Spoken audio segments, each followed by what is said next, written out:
Assalamualaikum warahmatullahi wabarakatuh. Bismillahirrahmanirrahim. Alhamdulillahirabbil alamin. Wassalatu wassalamu ala asyrafil anbiya wal mursalin wa ala alihi wa sahbihi ajma'in.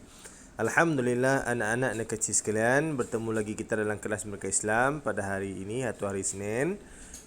Masih dalam tajuk yang sama, bidang yang sama, iaitu bidang ibadah. Tajuk solat apa? Tajuk dua hari raya yang mulia. Baik.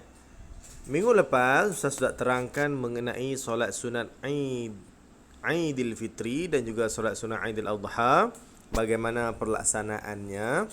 Jadi pada minggu ini kita akan sambung bahagian yang terakhir, iaitu perkara-perkara sunat ketika kita berada pada hari raya dan kepentingan perkara-perkara sunat ketika kita hari raya dan juga kepentingan dan hikmah menunaikan solat hari raya.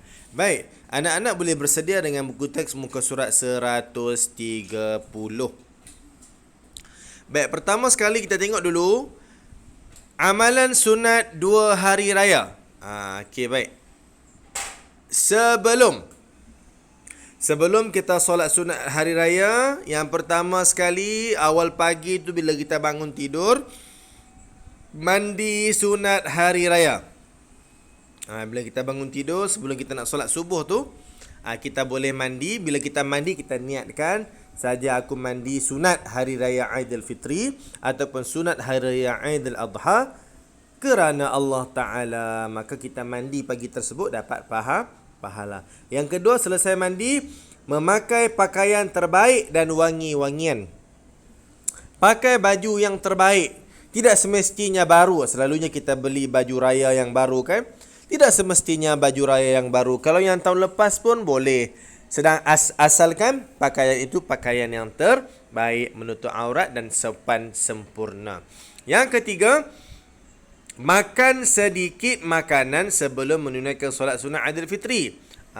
Bagi hari raya Aidil Fitri, disunatkan untuk kita makan sedikit sebelum kita pergi menunaikan solat hari raya Aidil Fitri. Makan sebelum kita menunaikan solat hari raya Aidil Fitri. Bagi solat sunat hari raya Aidil Adha pula, kita makan selepas kita solat. Macam itu. Yang keempat, bersegera ke tempat dilaksanakan solat. Di mana? Di masjid ke, di padang ke, di dewan dan sebagainya. Kita bersegera pergi ke tempat tersebut untuk menunaikan solat. Yang kelima, pergi dan balik menggunakan jalan yang berlainan. Contoh, masa kamu pergi ke masjid, kamu pergi jalan lain. Masa kamu balik jalan lain. Kenapa? Apa hikmahnya? Supaya kita dapat bertemu dengan ramai orang. Yang keenam, perbanyakkan bertakbir. Apa bertakbir? Takbir raya itulah. Allahu Akbar, Allahu Akbar, Allahu Akbar. Bertakbir. Masa kita nak pergi masjid tu kita bertakbir. Okey, baik. Yang seterusnya, ucapkan taqabbalallahu minna wa minkum. Bila kita jumpa sesama saudara kita, sesama kawan-kawan kita, kita ucapkan taqabbalallahu minna wa minkum. Apa maksudnya?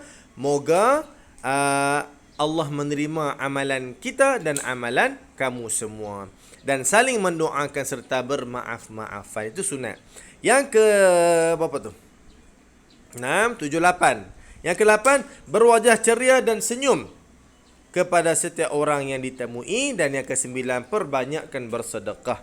Itu amalan sunat yang kita lakukan pada hari raya.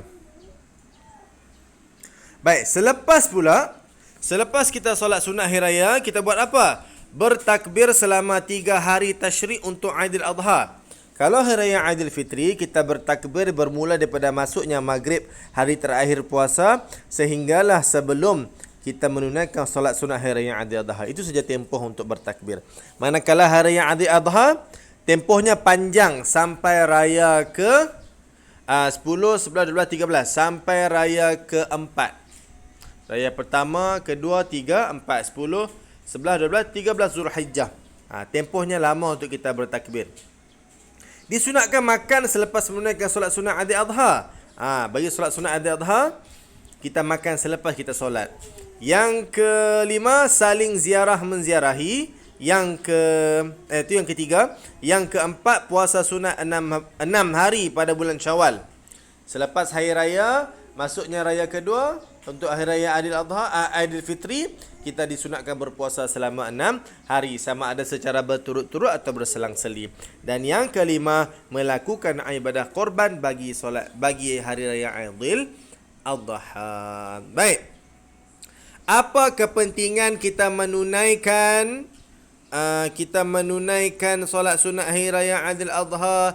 Kita melakukan perkara-perkara sunat ketika hari raya Aidil Adha dan Aidil Fitri ini. Apa kepentingannya? Yang pertama, meningkatkan syiar Islam. Yang kedua, mengingatkan kebesaran Allah Subhanahu wa taala. Yang ketiga, memantapkan semangat perjuangan Islam. Dan yang keempat, melahirkan masyarakat yang bersatu padu. Hikmah kita menunaikannya, yang pertama, dapat menzahirkan kesyukuran dan meningkatkan keimanan. Dan yang kedua, dapat mengukuhkan perasaan kasih sayang. Yang ketiga, dapat mengeratkan silaturrahim. Dan yang keempat, dapat meneladani kisah pengorbanan Nabi dan Rasul. Baik, itulah serba sedikit bahagian yang terakhir bagi tajuk 2 hari raya yang mulia. Okey. Baik, Rasulullah sallallahu alaihi wasallam tidak pernah meninggalkan solat sunat 2 hari raya sejak mula disyariatkan sehinggalah baginda wafat. Tengok, Nabi Muhammad sendiri tidak pernah meninggalkan solat sunat 2 hari raya. Maka dengan itu, kita umat Nabi Muhammad, bila sampainya hari raya, maka bersegeralah menunaikan solat sunat hari raya 2 kali je setahun. Solat sunat hari raya Aidil Adha dan juga solat sunat hari raya Aidil Fitri.